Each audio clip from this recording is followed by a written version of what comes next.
Welcome back, everyone. Welcome to another chapter. Today we are following along with King Harald, chapter 43. So 2 and 4, all of that effect. I bid you join along with me as I sip on coffee. That wasn't all supposed to rhyme like that, but it did. Chapter 43, 1054. The king lay panting in bed, naked, with his queens, his first wife Elisif Yaroslavana, and his wife the Lady Thora Thorborgdottir, naked on either side of him. He'd fucked them both, just as he'd taken to doing more and more of late. It made him feel incredibly potent and virile, and it made him feel like king. Of his wives, Elisif was the more beautiful, easily. The daughter of King Yaroslav the Wise was a great beauty, and, as was obvious, she shone as the beauty of the Slavic royalty, the envy of any who saw. Harald knew that in his heart he liked Elisif more. Thora was no homely woman by any measure, however. She was a gorgeous woman, a gem even among the Norse. Her hair was long and yellow gold, her shoulders wide and her hips wider. She, also, had a pair of the best tits Harald had ever seen. He'd lusted after her as soon as he'd seen her, on their wedding day. Their marriage had been a political necessity, and their union had strengthened the realm. Now, she lay next to him, at least feigning the same satisfaction he'd had. They'd grown to respect and understand each other, regardless of the arrangement of their marriage. He cleared his throat and moved his wives around under his arms until he was in a position to put a hand on both of their breasts. And then he closed his eyes and sighed long and contented. Here he lay, again, in his power, grabbing the tits of two queens at once. It was good to be king. Wine, Harald, asked Dora, or are you Elisaveta? She used the version of her name that was more accurate to her own people's name and use. I would have a drink, Elisif replied. She did not, however, lift her head from where she lay in repose. Wait, Harald said as Dora tried to pull away. I want another few moments like this. You know how I like this. There are many things you like, Harald. I could call in 2 whores and you'd be just as satisfied. Oh, he asked, releasing her. And perhaps you were lucky I keep you around when you seem to think that any could do for me the fulfillment you think I take for granted. She rolled off the wide, fur-covered bed and stood naked in the chamber. Don't forget the alliances I bring you, and don't forget the kings you will bear for me. It is no great loss to be my wife. There are women in this world who would do anything to stand where you are standing and be satisfied by me as you are satisfied. He spoke nearly in anger. Then he lulled his head back against the pillow and sighed again. Just get me some wine. Dora and Elisif shared a look. Beyond all odds, they'd grown to be friends in the last few years since the wedding. All reason and logic dictated they should hate each other. Elisif, the jealous first wife with the thick Rus accent, Dora, the new entry wife with the beauty and influence within the kingdom of Norway already. Perhaps it was because they were supposed to hate each other that they chose to unify instead. She poured 3 cups of wine and then wrapped a thick sheepskin around herself and returned to the bed. Elisif was already under the furs, leaving Harald exposed and without his favorite posture. And so he sat up. They each had a cup in hand, and they sat back in the huge ornate bed together. Will you send again your raiders to the Danish lands this year? Asked Elisif. You should know by now I will. Believe me, the Danes know that this is my way. There is much to be had by doing battle with them every year. But won't you tire of this conquest? Sven cannot resist you forever, Elisif asked. No, he can't. He won't. I have some more places in my mind to raid. Or more. He drank deeply from the purple wine. More? Asked Dora. What more are you thinking, King? He smiled. England. I have been there, Dora said. You are going to raid the English, like the old days. Perhaps I'll do much more than that. What happened in the old days? Asked Elisif. Well, if he speaks of much more than raiding in England, he can mean invading. That I don't think has been done since the Great Army 200 years ago. Many strongholds and cities in the north are still in the hands of the northerners.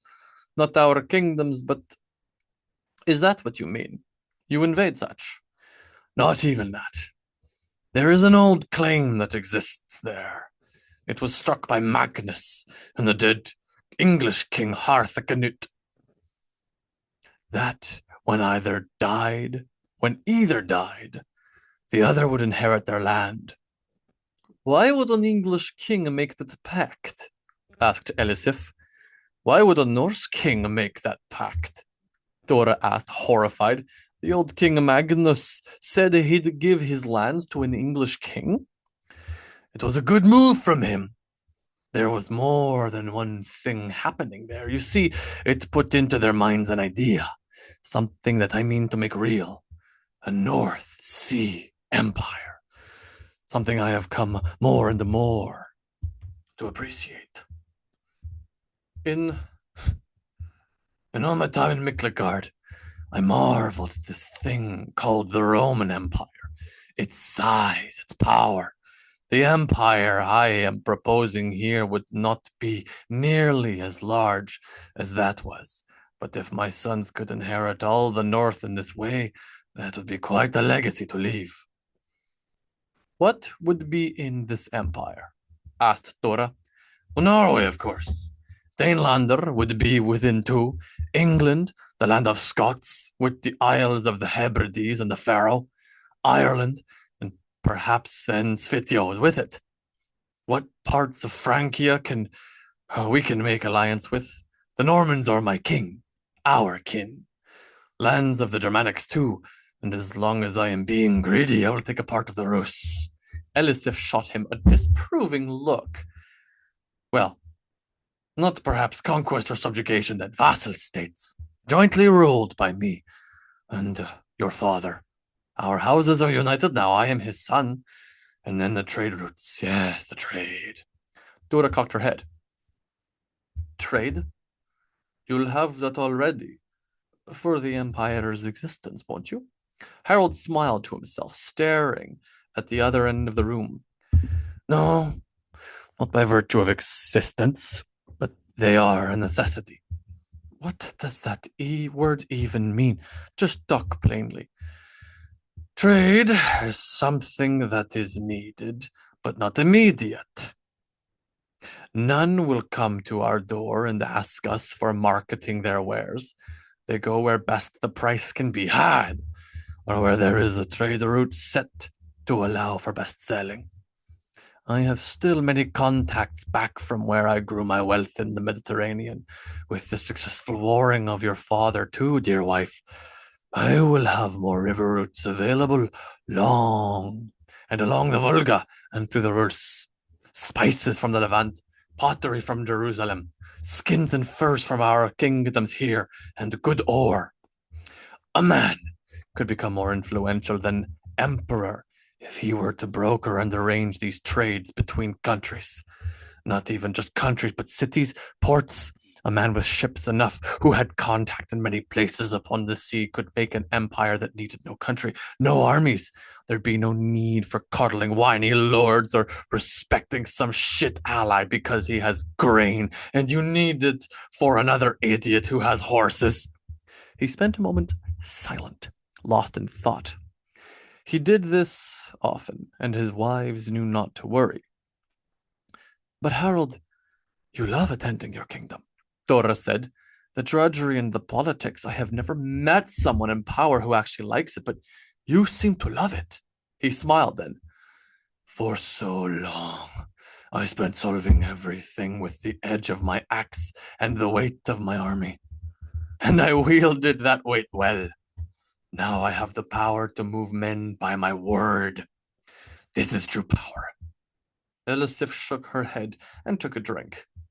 Men always want what they can't have, she said. No, it's worse. Worse than that. I can have anything.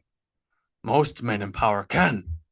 But men who are born with the power of the word want instead the strength in the field like you. Yes, that's what I'm saying. It is worse. We want not what they can't have. People always want what they don't have. This is by far the more infectious truth. It will surely destroy us, if we make it that far. And you do not have an empire, Dora said, though she didn't mean it maliciously. When my older brother, Olaf, was king, he ruled an empire. The Saint Olaf was only king, though. I heard not his name being emperor. Right you are, Elizabeth. But he was emperor in power. He ruled England, Denmark, the Isles, Norway, and the seas. He had his vassals in Ireland and Scotland and the Welshlands, and had many alliances. That is an empire. Olaf ruled England. Well, not exactly, he conceded. He had much power and brokered deals with Harthganut, but the power was still there, lingering around the swampland of England. Have you ever seen to England? Asked Elisif. I have not been there, no. I will one day. I have a claim to that throne from the deal struck by its king. I will go and stake my place there, to rule the whole of the North Sea and the Baltic Sea with it. That is an empire like the Romans had. That will be my legacy. Let my son squabble over the power I had. What a sight that would be! He smiled, utterly pleased with himself. His wives, however, exchanged looks again. Will you not let the whole empire you will build to but one son? I am your first wife. I have borne you a child already. Harald nodded, eyes closed. I know, Ingegard, our daughter. My firstborn son will rather be the claimant. Little Magnus will be the king one day. Both your sons will be king, Thora said. My children will be kings, and my daughters will be consorts to great houses, if not queens. All will work to bring this kingdom to the empire he spake of, Elisif grumbled. She had the terrible fortune of having borne to Harald 2 daughters. First Ingegard, and then Maria, while in the years of their marriage, Thora had given to Harald 2 sons, Magnus and Olaf. She didn't lament her state, though, nor worried she ever for her place as queen. She was still young enough to bear more children, and, God willing, she'd give to Harald more sons. The children all loved their parents and were beloved by all at court. Ingegard was 8 already and growing fast. The others were constantly attended by their nursemaids and mothers. All is in the hands of God. His decision shall make for what comes forth of our children, my beautiful wives. And I'm sure that more children shall come forth from my wives.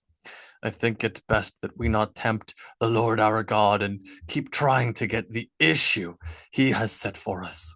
His wives rolled their eyes. But no more today. I have meetings to attend this day. Kingship is done in this way. And destroying your enemy. Why must there always be death of those who oppose you, or talk out against you? Asked Elisif. My own father is far more tolerant of such talk within his kingdom. And that is a fine thing for the land of the Rus, my dear. Fine still, too, for those lands' king. Here, in the frozen land, if I allow talk against me or any to oppose me, then the next time It is done. It will be done with greater force and with higher success.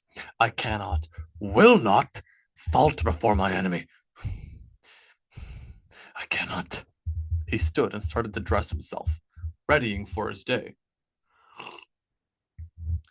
And why does it seem that this kingdom is your enemy, husband? Because every king's greatest enemy will always be his kingdom.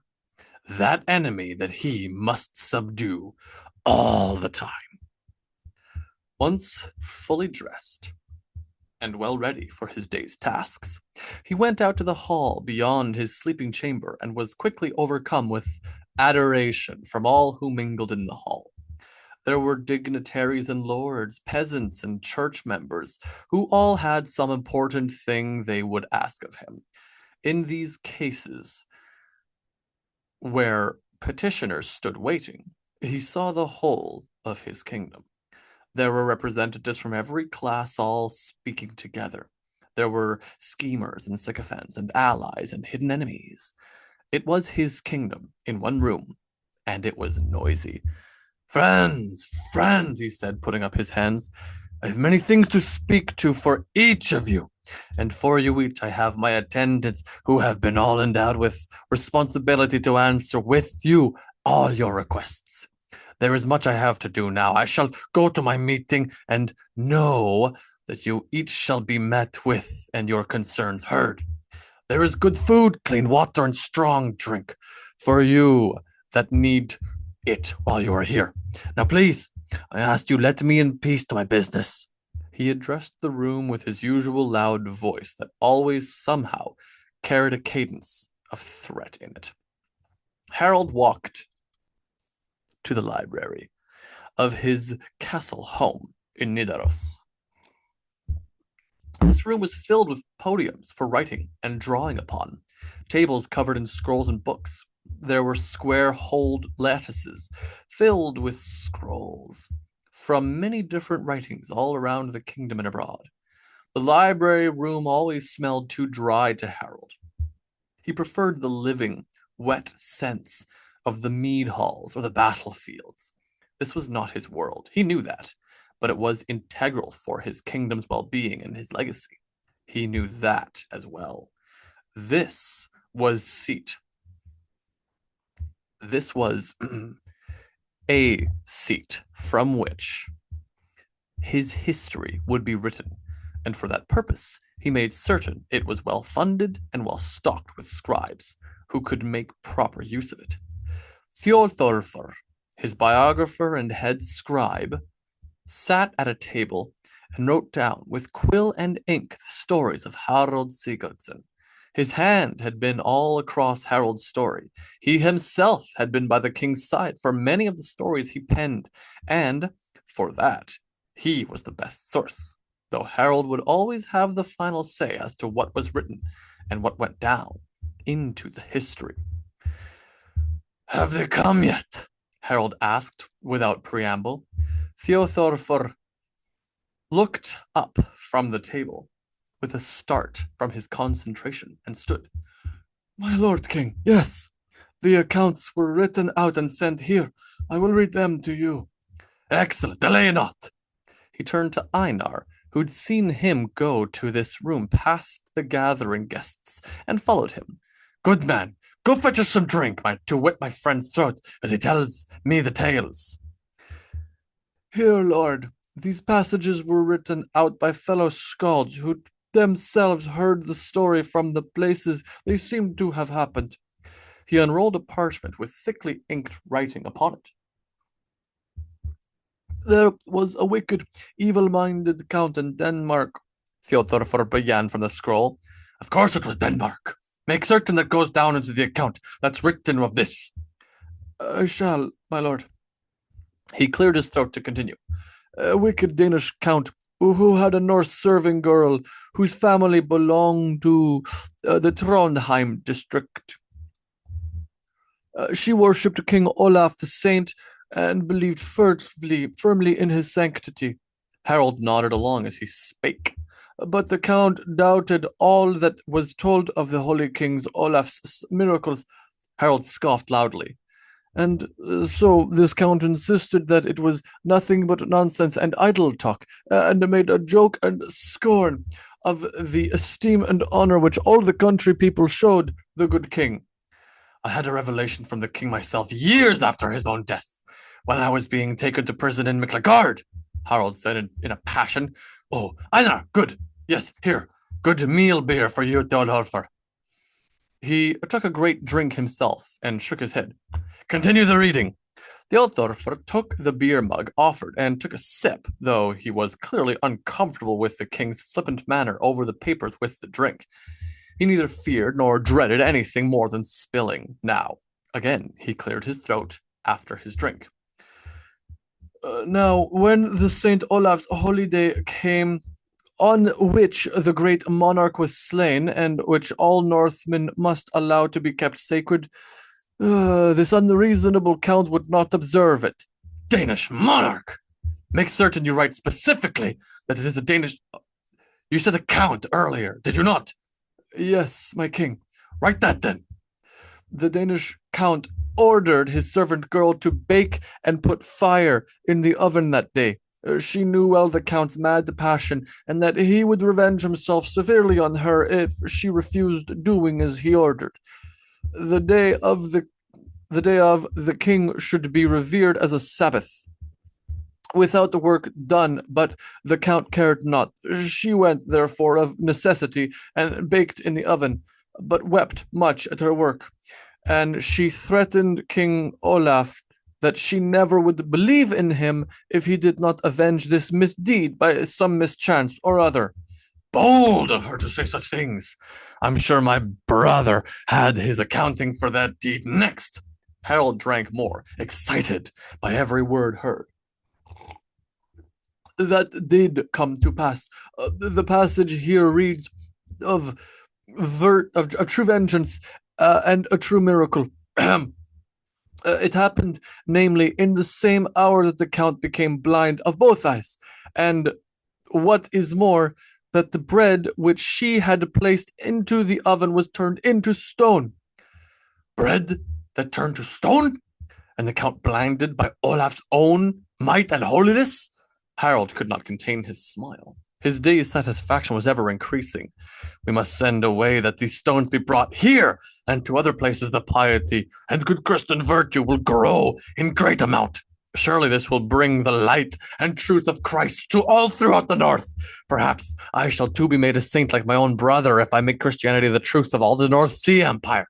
I'm sure the Pope would be best to think well of me were I to unify all these peoples in Christ's blood. He spoke in an uncaring rant, not even seeing that his servants and attendants looked on him in confusion for his mention of an empire which didn't exist. Yet, is there more? No, Lord King. This is where the texts end. But there is another that you should hear of. Well, go then and tell it. Theodolfur found the next scroll, and Harald noted that this one was nowhere near as well kept and rich as the first parchment. In England, a man had such bad health that he became a cripple, and went about crawling always when he had to go anywhere. One day he was crawling upon the road. He had to pause in his way and went to sleep, for he grew tired. He dreamed that a brave and stout man came to him and asked him where he was going. When he named the neighboring town, the man spoke to him, saying, "Go to St. Olaf's church, and that stands in London, and there thou shalt be cured." Thereupon he awoke and went straightway to inquire along the road to Olaf's church in London. At last he came to London Bridge and asked the men of the castle if they could tell him where Olaf's church was. But they replied, there were so many churches that they could not tell to whom each of them was consecrated. What? Interrupted Harald. Is Olaf's church not a well-known landmark in London? It should be. There should be pilgrimage made to it by hundreds a year. When I sit there, I shall make sure this place becomes renowned for its beauty and wealth. Oh, I beg your leave. Please go on. Soon after, a man came up and asked him where he wanted to go, and he answered to Olaf's church. Then the man said, We shall both go together to Olaf's church, for I know the way to it. Harald raised his cup into the air and drank from it again.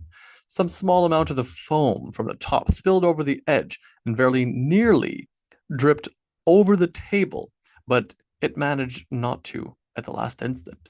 Theothorfr saw this and tensed his whole being in anticipation, and then relaxed. Thereupon, he continued, they went over the bridge to the shrine where Olaf's church was, and when they came to the gates of the churchyard, the man mounted over the half door that was in the gate, but the cripple rolled himself in and rose up immediately sound and strong. When he looked about him, his conductor had vanished. Harald gasped. It was him.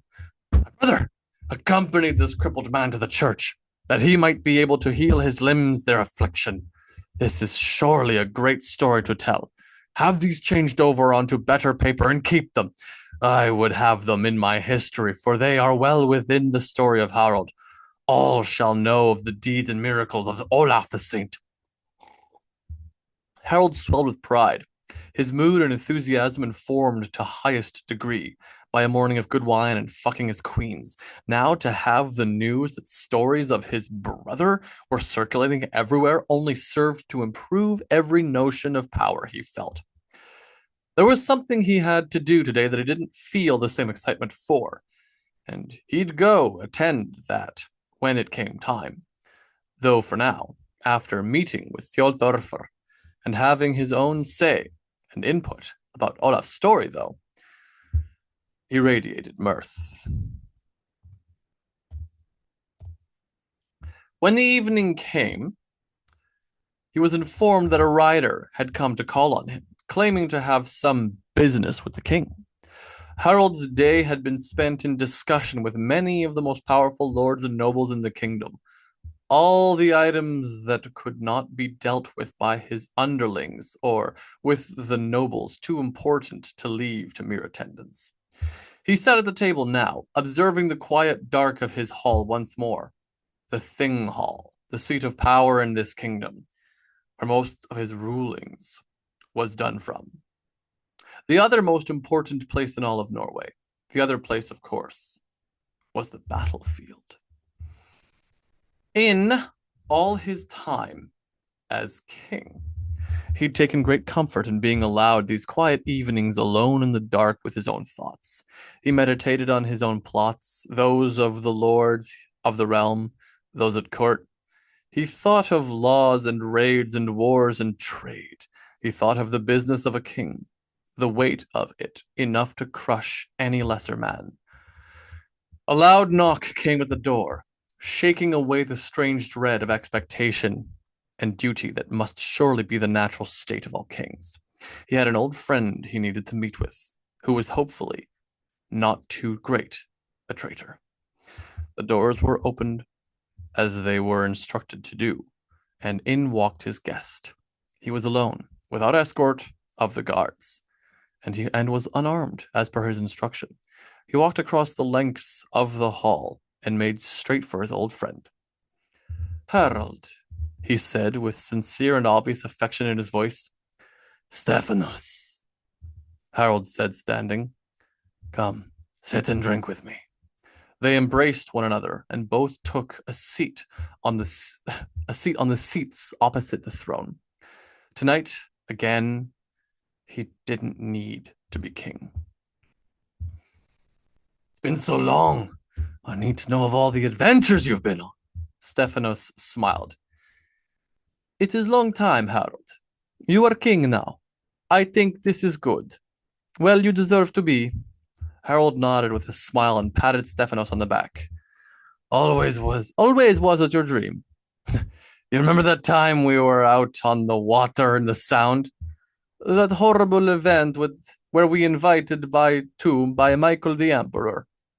He had so many of his court on that boat to see the walls of the city. He looked off with a grin while Harald laughed. That's the one. God, we were a rowdy crew aboard his pleasure boat. You were so drunk, you kept on saying that the Emperor should learn what it was like to raid, and you said we should raid the garrison together. Just you and me and the Emperor. And he wouldn't do it. But there was that noble woman who wanted to. Catherine, I think it was, you mean. Many wanted to have this fun. And then you jumped onto another boat near us and demanded they surrender. Harald laughed harder at this. That's right. And they did. I had that whole ship bow to me and jumped back to the Emperor's boat, where there were refreshments and cheers for my great victory. Michael, a good man. Here's to him, then. Michael the Fourth. I'm sure he's looking down on this and smiling. They both raised their cups and poured out a sip. Hours later, after the many drinks and much laughter, the two sat together in the same place. They shared stories of their time together, reminiscing about Miklagard and the friends lost throughout this journey of life. Harald put a hand on his old friend's shoulder and turned to him, serious. I'm glad you sent me a message and agreed to come, Stephanos. There is now the matter to talk of. Why I sent you off with that ship all those years ago, you remember? Tell me who he is. This Varangian. I know he is the one who went off with you from Svetyod. It has to be him. I'm glad I did not see you, only found your camp and destroyed his forces there, but I do need to know now who he was. I sent you with him to keep me informed after all, and, well, old friend, you never kept that assignment. So speak now of him. Stephanos sighed. I know these things you say are true. I think it is lucky you did not see me that morning. I wondered sometimes if you even knew I would be there. I did suspect that it was your friend who became this ghost leader. Who is he, Stephanos? He looked over at his old friend. Harald. I do not know his name. But I will not tell you anything about him either. He has made his life what it is. I cannot betray him for you. Not will I do this after all that has come to pass now. Harald sighed. Stephanos, I need you to. I saw him that morning, and his face fills my dreams at times. I remember some little pieces from when we were all raiding around the Mediterranean together. He was the man back. He was my man back then. Now he's become the enemy of a king, and I need to have him destroyed. Just tell me where you will meet him next. That is all. This thing I cannot do, Harald. I'm sorry. I will tell you nothing of him. I remember much about him. He was big. Not as big as some others, like that titan he was friends with, but still. And I remember his cloak, that polar bear skin, and a fighter. I saw him fight sometimes. Brilliant. With that axe of his, he was a genius. I've never seen a fighter like him. He could slay any man. I remember all that. But I need to know his name. I cannot, Stephanos repeated. I don't know. I cannot tell you more of him. They locked eyes. I will not tell you more of this. Harald inhaled deeply through his nose and stood, then pursed his lips. Guards! He called, and Håkon and Eric entered from the side door. I'm very sorry, old friend. I'm glad to see you again. I'm sorry you could tell me nothing. I will not have you tortured. I owe you more than that. His guards took Stephanos by the arms and lifted him from his great seat gently. Stephanos stood under his own power and regarded his old friend, a man he didn't know anymore. The last time Harald, Stephanos, Eric, and Håkon were all together was on the Emperor's terrace in the palace in Miklagard. What will you do? I cannot let you go, Stephanos. I'm sorry. I truly am. It will be fast, without pain. I know what you will do. I wanted for you to have to say it, Harald. Who was my friend? A moment of shamed anguish crossed Harald's face, and he lowered his head. Thank you for everything, Stephanos. Remember last time when you arrested me? He laughed. That was a long time ago. Harald, letting me go is the right thing to do. I think that it is. I don't think that it is. Take him anyway. Harold returned to the table and drank from the cup. Harold, Stephanos said. Harold! Eric and the Håkon dragged Stephanos from the thing room to the courtyard where an executioner stood, already waiting. Harold had known that if his question was unanswered, he wouldn't be able to wait for any length of time and would have to order the death tonight. In the quiet of the room after they were gone away, he steadied himself against the table and breathed deep. He drank again and then threw the cup across the room to shatter on the wall. A king has no friends, he said, still breathing hard, shaking with the gravity of his action. A king has no friends.